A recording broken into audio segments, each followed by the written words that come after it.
ଗାଧୋଇବାକୁ ଯାଉଥିବା ବେଳେ ଗଳା କାଟି ଫିଙ୍ଗିଦେଲେ ଦୁର୍ବୃତ୍ତ। ଏଭଳି ଅଭାବନୀୟ ଘଟଣା ଘଟିଛି ମୟୂରଭଞ୍ଜ ଉଦଳା ଥାନା ବଡ଼ ଖମଣ ଗାଁରେ। ମହିଳା ଜଣକ ଘର କାମ ସାରି ପୋଖରୀକୁ ଗାଧୋଇବାକୁ ଯାଇଥିଲେ, କିନ୍ତୁ ଦୀର୍ଘ ସମୟ ଧରି ଘରକୁ ନ ଫେରିବାରୁ ଘର ଲୋକେ ଖୋଜାଖୋଜି କରିଥିଲେ, ଯାହାଙ୍କୁ ଏକ ବୁଦା ମୂଳରୁ ରକ୍ତାକ୍ତ ଅବସ୍ଥାରେ ପରିବାର ଲୋକେ ଉଦ୍ଧାର କରିଛନ୍ତି। ତାଙ୍କୁ ଗୁରୁତର ଅବସ୍ଥାରେ ପ୍ରଥମେ ଉଦଳା ପରେ ବାରିପଦା ମେଡିକାଲକୁ ସ୍ଥାନାନ୍ତର କରାଯାଇଛି। ମହିଳାଙ୍କ ଗଳା ଏବଂ ମୁଣ୍ଡରେ ଗଭୀର କ୍ଷତ ସୃଷ୍ଟି ହୋଇଥିବା ବେଳେ ଉଦଳା ପୁଲିସ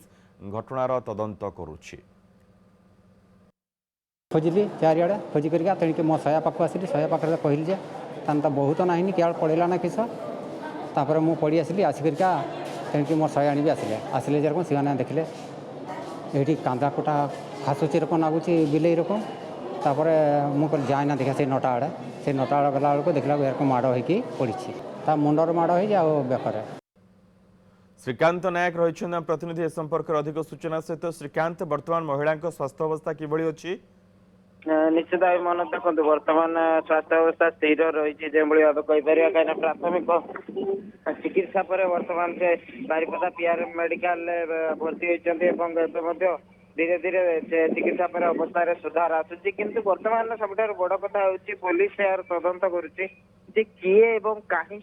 कांड भिआईला एवं जितेबाला कि गाधोइवाक जाइए कौन पूर्व शत्रुता थिला कि जेहेतु बेकरे गभीर आघात लगी बेक को काटी दि जाइए मुंडर गभीर क्षत रही तेणु से विशेष कथा हो पारना समस्त तथ्य वर्तमान सुधा स्पष्ट हो पारना वास्तव में किए कौन भाव आक्रमण कला बेक काटी दिगला कौन मुंड फटाई गोटे बुदा मध्य फोपाड़ी दे चलीगले तेज अंपटे शशुर से किसी स्पष्ट कर पारना कहवा कथा जे आम जिते दीर्घ समय धरी घर को न आसी आम तो खोजाखोजी करूँ आम घटना बाबद जानवा पाई तेज बर्तमान सुधा शशुर जहाँ प्रतिक्रिया रही जे कहा सहित कौन पूर्व शत्रुता नहीं होपे यह सन्देह कर कौन पारिवारिक कलह थईपे जहाँ गोटे भिन्न रूप देवाई कौन कारण थईपे कौन संपर्क तिक्तता थईपे तमाम दिग को नहीं बर्तमान पुलिस तदंत कर पुलिस तदंत पर अंपटे देखा जी आक्रमण शिकार होती शरीर सुस्थ है पूरा घटनार पर्दाफाश हो पार। बिल्कुल बिल्कुल बहुत बहुत धन्यवाद श्रीकांत समस्त सूचना पे।